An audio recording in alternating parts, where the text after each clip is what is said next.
Okay. Hello, everyone. Good afternoon. I'm Tian. I'm a first PhD student in Berkeley Skylab, and today I'm going to present our work SkyServe, serving AI models across regions and clouds with spot instances.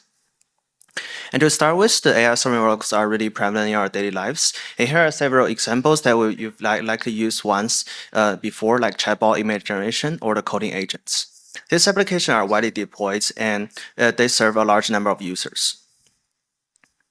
And given that the large number of users, using a serving system to scale beyond a single model's inference engine is required. And to keep everyone on the same page, we first give an overview of what is the AI serving system here. And it comprises of multiple replications of model inference engine endpoints, and load balancer sits on top of it and distributes the requests to all replicas. Each replica here is an inference engine, like VLM or like other previous talks in this session. And additionally, there's an autoscaler that decides how many number of replicas that we need to serve the user requests, and based on custom matrix in the system like QPS. And notice that each replica can comprise of multiple nodes, and each node can use multiple GPUs. And each replica is a fully functional inference engine, and the request will stay in one replica until it finishes computations, and there is no cross-replica communications between different replicas. And doing LLM serving is very challenging, and it mostly presenting two challenges. It's very expensive and it's very bursty. So LLM serving is very expensive, not only because the GPU instances is way more expensive than CPU instances, as you might find in AWS or GCP, but also the time to compute the AI workload is longer than a traditional keyword search or web page server. And also, previous work also documented that the AI workload is more fluctuated compared to CPU workloads, and it can up to 50x. So current approach on AI service systems usually takes two approach. The first is provision for peak, that leads to a low resource utilization and high operation cost. Another solution is to do rate limiting. I believe a lot of us has been experienced this fluctuating error before, right? And this definitely gives us a very poor user experience. And so the question is, how do we serve AI workloads, AI models more cost efficiently? So there's a special type of instances, spot instances, that might provide opportunity to optimize on this. They're very cheap, but they come with a drawback, that is, it can be preempted or be reclaimed by the cloud provider at any time, which means that your workload might be interrupted by the cloud provider. And to give a sense of how cheap they are, here we plotted several price comparisons between on-demand, which is normal instances that we might use, and spot instances. And we can see that it typically reduces cost from 70% to 80%. So it's a huge deal. But to using spot GPU instances have a lot of challenges, and we have seen few serving systems are actually using those spot instances. And why? We identify three main challenges. The first is the limited regional spot GPU availability, and the frequent and correlated preemptions of spot GPUs, and finally, the long cold start time for large AI models. And we'll go through them one by one. The first is the limited regional spot GPU availability. So here we plot different zones in same regions, and here the y-axis varies from up to down. Up means available, and down means unavailable. And we can see that 33% of the time, the spot GPUs are experiencing availability across all the zones in a single region. This is especially a huge deal when a lot of existing serving systems are operating on a single region basis. And also, the GPU preemptions are very frequent. Here we compare the preemption patterns for spot GPUs and spot CPUs. And here the gray line means available, and the vertical bars means transition from available and to unavailable. And here we can see that spot GPUs are more preempting than spot CPU.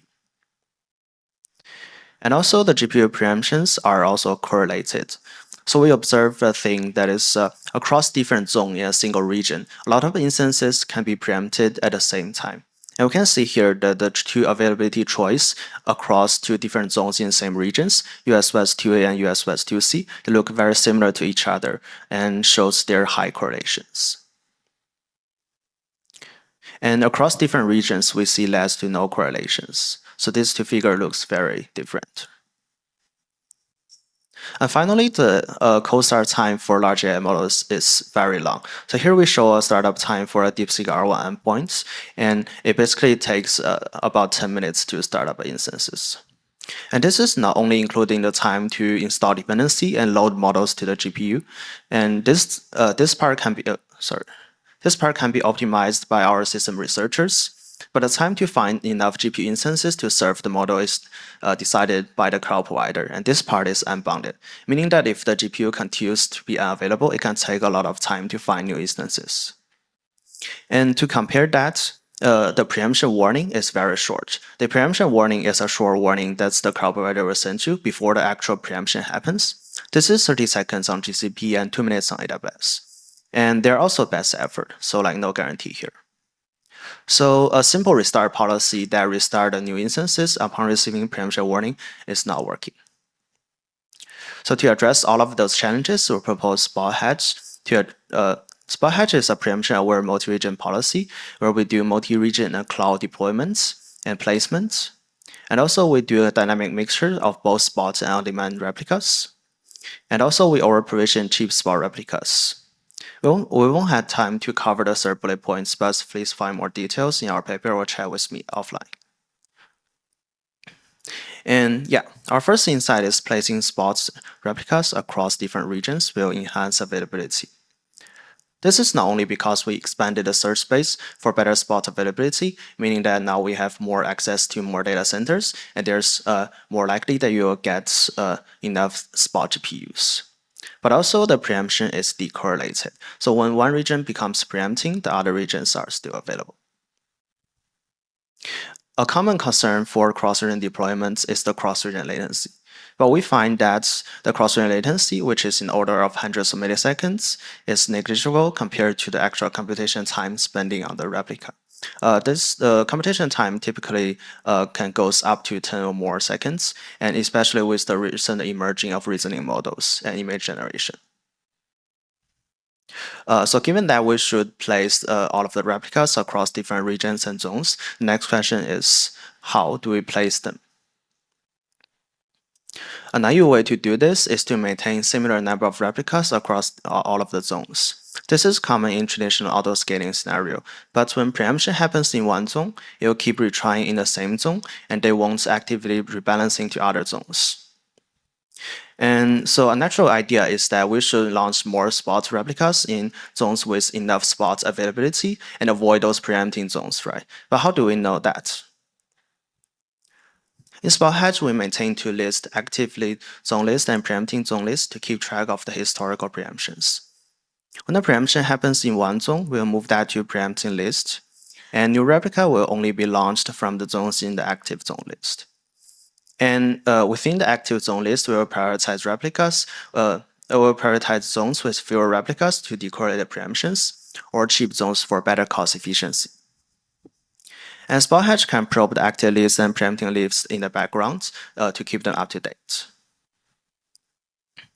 And the next question is, what if the spot availability is too bad that we cannot launch any of the spot replicas? Do we need some on-demand replicas as well? And if we indeed need them, how much should we launch? And another way to do this, also common in traditional auto-scaling system, is have a two static node pool, and their sides are fixed. And this ratio is specified by the user beforehand. So you need to decide that before you make the deployments, like we need 4 spot replica and 3 on-demand replica now. And this is not necessarily optimal.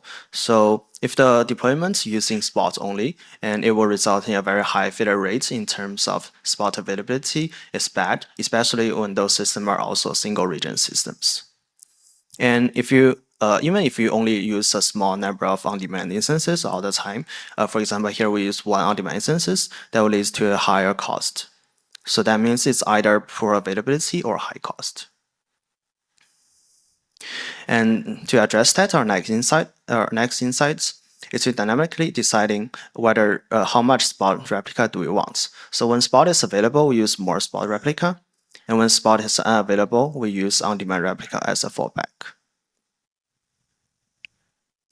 And we'll start with a number of target instances that's decided by the autoscaler, which is like further calculated from the current matrix like QPS. And we'll start with a pure spot deployment.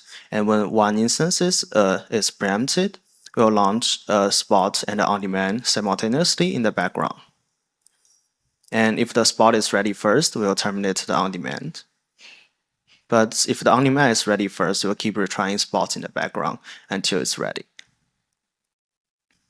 And additionally, we can provision some extra spot capacity to deal with the preemptions. And in the extreme cases where the spot is completely unavailable, we'll fall back to all on-demand deployments. And no on-demand or provision is enabled at this scenario. Yeah. In the same time, we also developed SkyServe, a multi-cloud serving system that is leveraging both spot and on-demand instances for a cost-efficient AI serving. So to overview our system, we have a load balancer like all of those serving systems that we've been overviewed before. And this will report a matrix, for example, QPS, to the autoscaler. The autoscaler will generate a target number of instances to our policy. And our policy spot hedge will then generate a placement and mixture plan to the service controller, where it oversees the whole lifecycle of the replicas. It will do readiness probe to the replicas to make sure it's not preempted and it's still ready to serve user requests. And it will provisioning new replicas, manage preemptions, and report back to our policy. And finally, it will forward the list of ready replicas to the load balancers, and user requests will be distributed among those ready replicas. Yeah. So to evaluate our system, we benchmark our system in a lot of different configurations. Our replica is launched in 3 different regions: US East, US West, and Europe. And our clients is also from 3 different regions in US, Asia, and Europe. We use chatbot arena conversation workload that is a real LLM serving workloads. And we benchmark our system in different models, for example, Llama 270B and OPT 6.7B. We use different inference engine, VLM and SkyServe, and also different GPU configuration like 810G and 4T4. And our experiments is experiencing real-time preemptions on the cloud, and it lasts for 22 hours, and 133K requests is being served in total.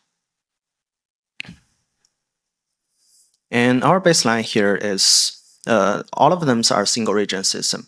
And the first is AWS Autoscaling Group, namely ASG. This is a production grade serving system from AWS, and it's mainly targeting CPU instances, and it uses the fixed node pool that we mentioned before. Here we use a fixed pool for 1 on-demand instances, and we also have an AWS Spot node pool deployment, which use pure Spot deployments. We also compare with the Mark, which is an ML serving system that mostly targeting CPU instances. And in evaluations, we can see that here we plot the end-to-end latency and the failure rate for all of the requests. And we can see that SkyServe has a great latency and failure rates. And all of those single region or spot-only systems cannot ensure high spot availability and then has a high failure rate because of not enough instances can serve the requests. And AWS Autoscaling Group will keep on-demand all the time. This reduces the failure rate from 90% or 79% to 36%, but it's still not enough for good service quality. This always on-demand instances also makes the cost of a autoscaling group is more expensive, and it's 1.3x expensive than SkyServe, despite of less desired service quality. And SkyServe is more expensive than those spot-only systems, but this is because they cannot have enough spots instances provisioned, and they cannot maintain the service quality. To summarize, Spot Hedge both lower costs and improve service quality. And our insight is to decorrelate preemptions by deploying them across different regions and clouds. We'll fall back to on-demand when Spot is unavailable, and we'll over-provision with cheap Spot replicas to mitigate preemptions. We also developed SkyServe, a multi-cloud serving system that leverages both Spot and on-demand instances for a cost-efficient AI serving. And both Spot Hedge and SkyServe is available as SkyPilot, so feel free to try it out. And thanks. I'm happy to take any questions.